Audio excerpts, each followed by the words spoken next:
সিলেটের নগরীর লালবাজারস্থ হোটেল আলী থেকে এক ব্যবসায়ীর মরদেহ উদ্ধার।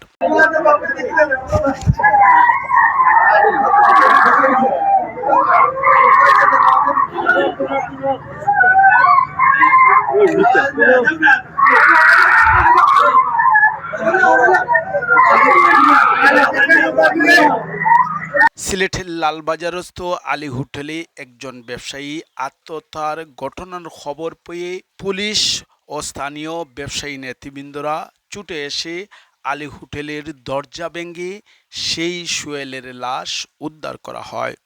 আমি অনুরোধ করব, আসলে প্রশাসনের লোকজন, এটা কিছু বিষয় আছে, যেহেতু ফাঁস লেগে মারা গিয়েছেন, তারপরেও যদি ওনার স্ত্রী, বিশেষ করে ওনার স্ত্রী যদি বলে যে আমার স্বামীর পোস্টমর্টম না করার জন্য, তাহলে এটা প্রশাসনের কাছে গ্রহণযোগ্য হবে।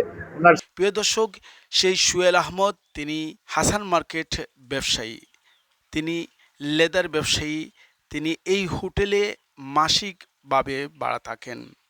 এই ঘটনা শুনেই তাৎক্ষণিকভাবে সিলেট মহানগর বিএনপির সাধারণ সম্পাদক এমদাদ হোসেন চৌধুরী সহ বিভিন্ন ব্যবসায়ী প্রতিনিধি দল এসে পৌঁছেন। লাশটি উদ্ধার করে পুলিশ ময়নাতদন্ত নিয়ে যাচ্ছে।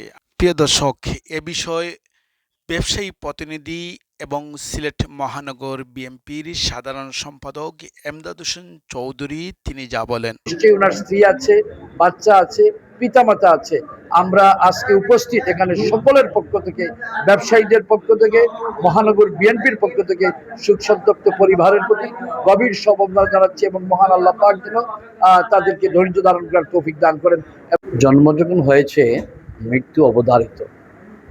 কোনো মৃত্যু সমাজে অ্যাকসেপ্ট করে নিতে পারে না। যেমন আজকে আমরা যে এখানে আসলাম, আমরা যে মৃত্যুটা দেখলাম, এই মৃত্যুটা সমাজেও অ্যাকসেপ্ট করে না, পারিবারিকভাবে পরিবারের পরিজনও অ্যাকসেপ্ট করে না। আমাকে এখন থেকে আধা ঘন্টা হবে ইন টোটাল, আমাকে জেলা দোকান মালিক সমিতির সভাপতি এবং বাংলাদেশ দোকান মালিক সমিতির সংগ্রামী যুগ্ম মহাসচিব আব্দুর রহমান রিপন সাহেব আমাকে ফোন দিলেন যে ভাই, এই ধরনের একটা ঘটনা ঘটেছে, একজন লোক ওই লালবাজারের হোটেলে উনি ফাঁস লেগে মারা গেছেন।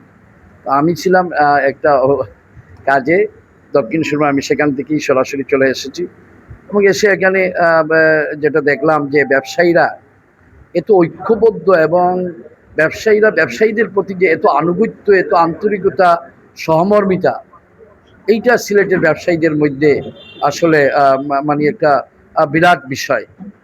এবং শুধু যে এই ক্ষেত্রে নয়, সব ক্ষেত্রেই দেখছি যে ব্যবসায়ীদের যে দুঃখ কষ্টে সাথে সাথে কিন্তু উপস্থিত হয়। আজকে তার ব্যতিক্রম ঘটেনি। এখানে আমরা এই যে মৃত্যুটি ঘটেছে, এটা আমাদের কাছে এটা গ্রহণযোগ্য হচ্ছে না এবং অভাব অনটন থাকবে মানুষের চলার পথে, কিন্তু অভাব অনটনের জন্য যে আমি আমার জীবনকে এইভাবে বিলিয়ে দিব, আমার স্ত্রী আছে, বাচ্চা আছে, এইগুলো অত্যন্ত দুঃখজনক। আজকে সমাজ যে কোন দিকে চলে যাচ্ছে, এটা ভালোর দিক না। তো যাই হোক, এখানে ইতিমধ্যে ব্যবসায়ীরা যে বক্তব্য দিয়েছেন, ওনাদের সাথে যেহেতু সম্পর্ক আছে এবং ওনার বাড়ি কিন্তু সিলেটে এবং থাকেনও নয়া সড়কের আশপাশ, কোথায় হাসান মার্কেটে ব্যবসা করেন। এখন আমি মনে করি ওনারা যে উদ্যোগটা, ওনাদের তো অবশ্যই এই ব্যবসায়ী না, আরও ব্যবসায়ী আছে যারা জানা আছে, তাদেরকে মাঝে মধ্যে নিয়ে বসে তাদের সুবিধা অসুবিধা এবং এটা অ্যাওয়ারনেস করা প্রয়োজন যে এই ধরনের সিদ্ধান্ত যেন ভবিষ্যতে কোনো ধরনের ব্যবসায়ী এই ধরনের সিদ্ধান্ত না নিতে পারে। ইতিমধ্যে শুনেছেন, আসলে এখানে আমাদের বিভিন্ন মার্কেট থেকে আমাদের সাথে উপস্থিত আছেন। আমরা সম্ভবত লেদারের ব্যবসা করেন, ব্যাগের ব্যবসা করেন, উনি সুইসাইড করছেন হোটেল আলী ইন্টার আবাসিক এলাকায়। তো যাই হোক, ওনার এটা খবর শোনা তাৎক্ষণিক আমরা এসে এখানে উপস্থিত হয়েছি। আমাদের মধ্যে আপনারা অবগত করবেন আমাদেরকে, আমরা কিন্তু ওদেরকে পাশে দাঁড়াবো। যদি ঋণের কারণে কেউ যদি দেখা যায় এই ধরনের পথ অবলম্বন করে বা করতে চায় বা কোনো মানসিক অবস্থা চাপের মধ্যে থাকে, দয়া করে একটু আমরা যেন সচেতন হই, আমার সেই অনুরোধটুকু থাকবে। আসান মার্কেটের ব্যবসায়ী ও অনেক পুরাতন, অনেক দিন ধরে ব্যবসা করতেছে, এই জন্য আমার আসলে অনেক খারাপ লাগতেছে এবং আমাদের যে হলি ক্ষুদ্র ব্যবসায়ী সমিতি, ওইটাতেও কিন্তু ও ছিল এবং এ সঞ্চয় করেছে। আমার বোধগম্য হচ্ছে না যে ও কি জন্য এই কাজ, এই পথ অবলম্বন করলো। আসসালামু আলাইকুম। আমি হোটেল মালিক আবার ওখানে সাহেবের বাগনা এমদাদুল হক স্বপন আমার নাম। আমরা যে সুহেল ভাই তাইনার নাম, তাই দীর্ঘদিন থেকে তাইনোর গোডাউন মূলত মাল রাখুন উনো তাইনোর ম্যানেজার আইন জাইন যারা তখন দীর্ঘদিন থেকে আমার উঠেলো। আমরা ইলাল বাজারও রাখলেও চিনুন, আমরা যারা আছে এটাও চিনুন।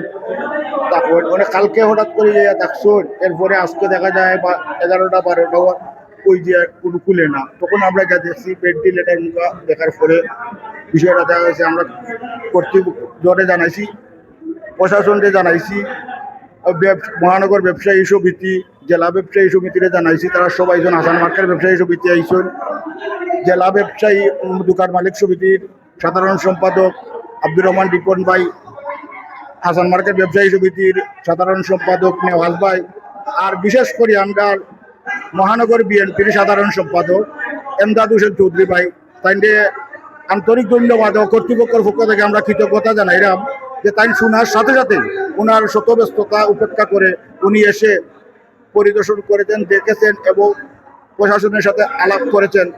আমরা তাই আসলে এটা বলার ভাষা নাই, একজন মানুষ গেলে ওনার যে আর গেছে ওরাই বুঝবে। ওনার পরিবারের প্রতি আমরা কর্তৃপক্ষের পক্ষ থেকে আমরা সমবেদনা জ্ঞাপন করছি। আল্লাহ রাব্বুল আলামিন ওনাকে মাফ করবেন এবং ওনার পরিবারকে যেন আল্লাহ ধৈর্য ধারণ করার তৌফিক দান করেন। এই যাতে ঘটনা না ঘটে আমরা এই ব্যাপারের জন্য সজাগ থাকি। কারণ এই মানুষটি কালকে হয়তো মার্কেটে ছিল, মার্কেটে ব্যবসায়ীদের সাথে আলাপ আলোচনা করেছে, তার ব্যবসায়ী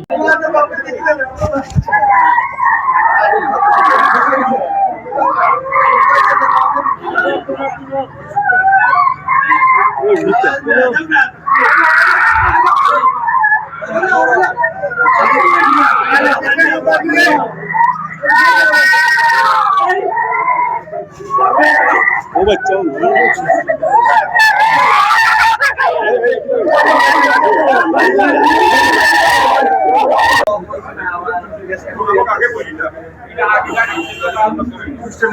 आगे